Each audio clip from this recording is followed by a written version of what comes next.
17 देखि डिसेम्बर 7 सम्म हुने दोस्रो संस्करणको एनपिएलको फिक्सर सार्वजनिक भएको छ।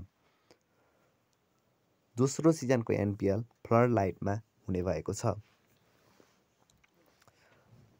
नोभेम्बर 17 मा ओपनिङ सेरेमनी रहेको छ। त्यो दिन पहिलो खेलमा जनकपुर बुल्स र काठमाडौँ गोर्खा 4 बजे आम्ने सामने हुनेछन्। जनकपुर बुल्स डिफेन्डिङ च्याम्पियन रहेको छ भने काठमाडौँ गोर्खा आफ्नो होम ग्राउन्डमा खेल्दैछ। नोभेम्बर 18 मङ्गलबारको दिन चितवन राइनोज र कर्णाली याक्स, विराटनगर किङ्स र पोखरा एभेन्जर्स क्रमशः 11:45 र 4 बजे आम्ने सामने हुनेछन्। नोभेम्बर 19 मा काठमाडौँ गोर्खा र सुदूरपश्चिम रोयल दिउँसो 4 बजे आम्ने सामने हुनेछन्। नोभेम्बर 20 मा बिहिबारको दिन लुम्बिनी लायन्स र चितवन राइनोज 4 बजे आम्ने सामने हुनेछन्। नोभेम्बर 21 मा पोखरा एभेन्जर्स र सुदूरपश्चिम रोयल 4 बजे आम्ने सामने हुनेछन्। नोभेम्बर 22 शनिबारको दिन कर्णाली याक्स र लुम्बिनी लायन्स 11:15 र काठमाडौँ गोर्खा र विराटनगर किङ्स 3:30 बजे आम्ने सामने हुनेछन्।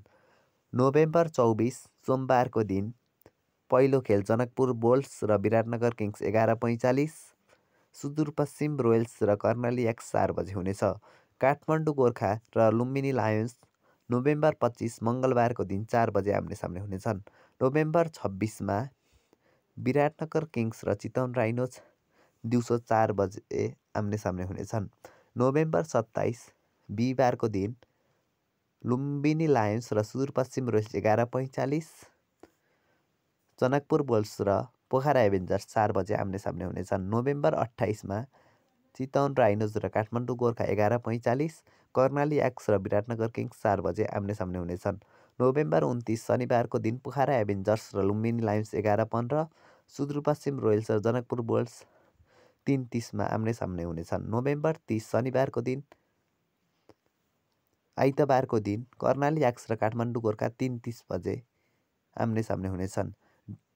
डिसेम्बर 1 मा रेस्ट डे रहेको छ। डिसेम्बर 2 मा जनकपुर बुल्स र चितवन राइनोज, पोखरा एभेन्जर्स र कर्णाली याक्स 11:45 र 4 बजे क्रमशः भेट्नेछन्।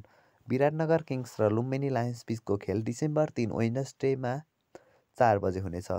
डिसेम्बर 4 बिहिबारको दिन पोखरा एभेन्जर्स र काठमाडौँ गोर्खा, सुदूरपश्चिम रोयल्स र चितवन राइनोज 11:45 र 4 बजे क्रमशः भेट्नेछन्। डिसेम्बर 5 शुक्रबारको दिन लुम्बिनी लायन्स र जनकपुर बुल्स 4 बजे आम्ने सामने हुनेछन्। डिसेम्बर 6 मा सुदूरपश्चिम रोयल्स र विराटनगर किङ्स 11:15, चितवन राइनोज र पोखरा एभेन्जर्स 3:30 बजे आम्ने सामने हुनेछन्। ग्रुप स्टेजको अन्तिम खेल आइतबार डिसेम्बर 7 मा कर्णाली याक्स र जनकपुर बुल्स बीच 3:30 बजे हुनेछ र ग्रुप स्टेजका सम्पूर्ण खेल समाप्त हुनेछन्। डिसेम्बर 8 मा रेस्ट डे रहेको छ। डिसेम्बर 9 मा ट्युसडेमा क्वालिफायर 1 हुनेछ, जहाँ प्रथममा रहने टोली र दोस्रोमा रहने टोली एक आपसमा आम्ने सामने हुनेछन् र फाइनलको टिकट सुरक्षित गर्नेछन्। डिसेम्बर 10 मा इलिमिनेटर 1 हुनेछ, जहाँ तेस्रो र चौथो टोली भिड्नेछन्। त्यहाँबाट आउने टोली र क्वालिफायर 1 मा पराजित भएको टोली डिसेम्बर 11 बिहिबार आम्ने सामने हुनेछन्। ती दुई टोलीबाट विजेता हुने टोली डिसेम्बर 13 मा क्वालिफायर 1 बाट विजेता भएको टोलीसँग खेलेर प्रतियोगिताको उपाधि उचाल्नेछ। यसपालिको उपाधि कसले उचाल्ला त, तो भने हेर्न बाँकी रहेको छ।